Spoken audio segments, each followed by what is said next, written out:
والسلام على من لا نبی بعدہ اما بعد۔ 15 اگست یوم آزادی کے پرمسرت موقع پر میں آپ حضرات کے سامنے لب کشائی کی جرات کر رہا ہوں۔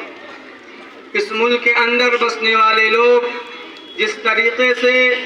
صدیوں سے آپس کے اندر پیار و محبت، اتحاد و اتفاق، ایک دوسرے کے دکھ اور درد میں شامل ہوتے ہوئے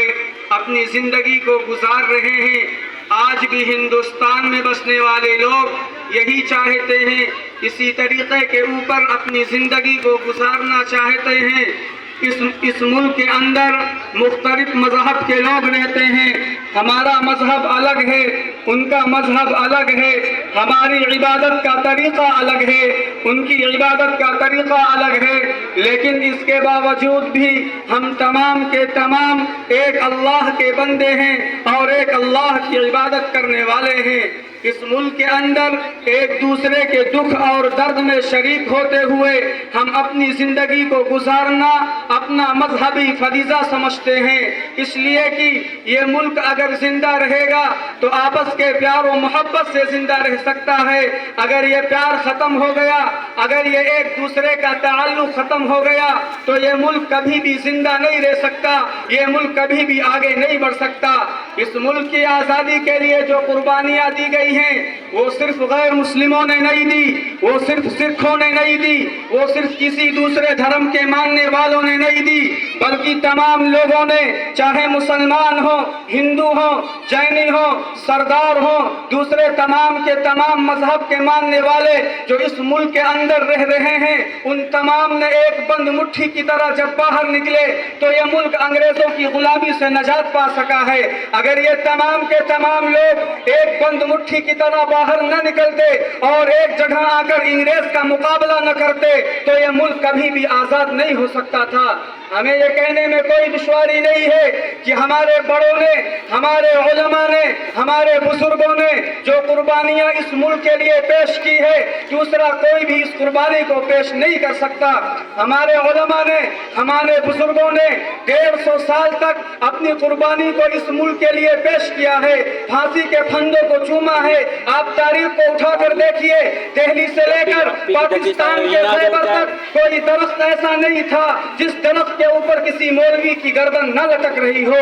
اس طریقے سے ہم نے قربانی پیش کی ہے تو ہمارا یہ ملک آزاد ہوا ہے۔ آج بہت آسانی کے ساتھ اس ملک میں رہنے والے جو انگریزوں کی غلامی کیا کرتے تھے، جو انگریزوں کے گھوڑوں کی مالش کیا کرتے تھے، جو انگریزوں کی دلالی کیا کرتے تھے، جو انگریزوں کے تلوے چاٹا کرتے تھے، آج بہت آسانی کے ساتھ کہہ دیا کرتے ہیں کہ جاؤ اس ملک سے چلے جاؤ۔ میں ان سے کہنا چاہتا ہوں، اسی وطن کی خاک سے ہیں، اسی خاک میں ملائے جائیں گے، نہ بلائے آپ کے آئے تھے، نہ نکالے آپ کے جائیں گے۔ یہ ہمارا اپنا ملک ہے، یہ ہماری اپنی زمین ہے، یہ ہماری اپنی دھرتی ہے۔ ہم پیدا ہوئے اسی ملک کے اندر پیدا ہوئے، ہم جوان ہوئے اسی ملک کے اندر جوان ہوئے، ہم بڑے ہوئے اسی ملک کے اندر جوان ہوئے۔ میرے بھائی، ہم اگر نماز پڑھتے ہیں تو پیشانی کو اسی مٹی کے اوپر رکھ کر ہم اپنی وفاداری کا ثبوت دیتے ہیں، اور یاد رکھو جب ہم مریں گے اسی مٹی کے اندر دفن ہو جائیں گے،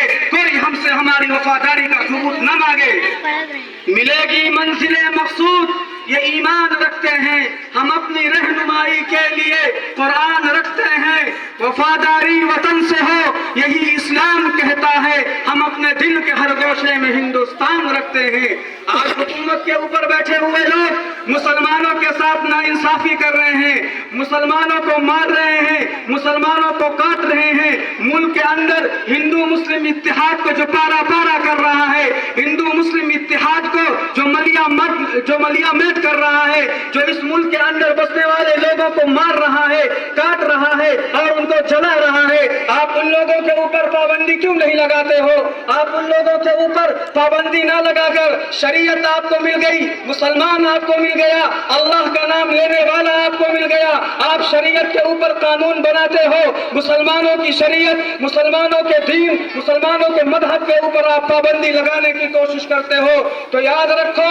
مسلمان بھوکا مر سکتا ہے، مسلمان بھوکا سو سکتا ہے، مسلمان آسمان کے نیچے اپنی زندگی کو گزار سکتا ہے، لیکن یاد یاد رکھو مسلمان اپنی شریعت، مسلمان اپنے دین کو چھوڑ دے یہ زندگی میں کبھی بھی نہیں ہو سکتا۔ ہم اس ملک کے اندر زندہ رہیں گے، اپنی شریعت کے ساتھ زندہ رہیں گے، اپنی اذانوں کے ساتھ زندہ رہیں گے، اپنی نمازوں کے ساتھ زندہ رہیں گے، اپنے قرآن کے ساتھ زندہ رہیں گے، اپنی حدیثوں کے ساتھ زندہ رہیں گے، اپنے مدرسوں کے ساتھ زندہ رہیں گے۔ ہماری شریعت کے اوپر کوئی قانون نہیں بنایا جا سکتا۔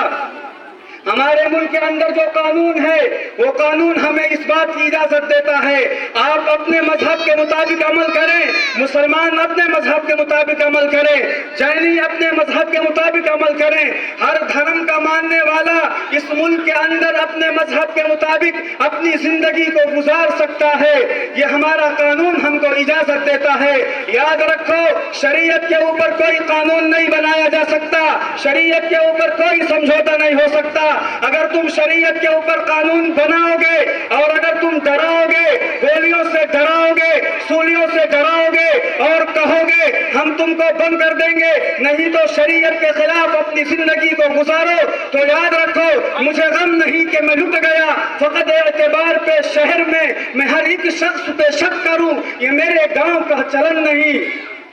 میرے تازہ جرم کی منصفوں کوئی نہیں ہو ایسی سزا سنو۔ کیا جرم ہے ہمارا؟ اگر تم شریعت کے خلاف قانون بناؤ گے ہم اس قانون کو توڑیں گے، مسلمان اس قانون کو توڑے گا۔ شریعت کے خلاف کوئی بھی قانون بنایا جائے گا ہمیں کسی بھی قسم سے گوارا نہیں۔ میرے تازہ جرم کی منصفوں کوئی نہیں ہو ایسی سزا سنو،